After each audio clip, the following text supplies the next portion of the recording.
ఆంధ్రప్రదేశ్ రాష్ట్రంలో పెన్షన్లు ఇచ్చే విధానాన్ని చూస్తే ప్రజలు మరి అసహించుకుంటున్నారు.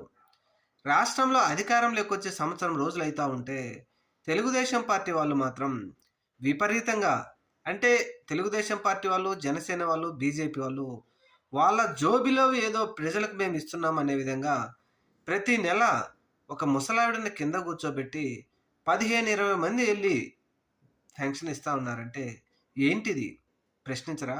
ఒకప్పుడు జగన్‌మోహన్ రెడ్డి నీ జోబిలో ఈ పెన్షన్ ఇస్తున్నావా అని అన్న వాళ్ళు, మరి ఈరోజు పార్టీ జెండాలు వేసుకొని ఇవ్వడమేంటి?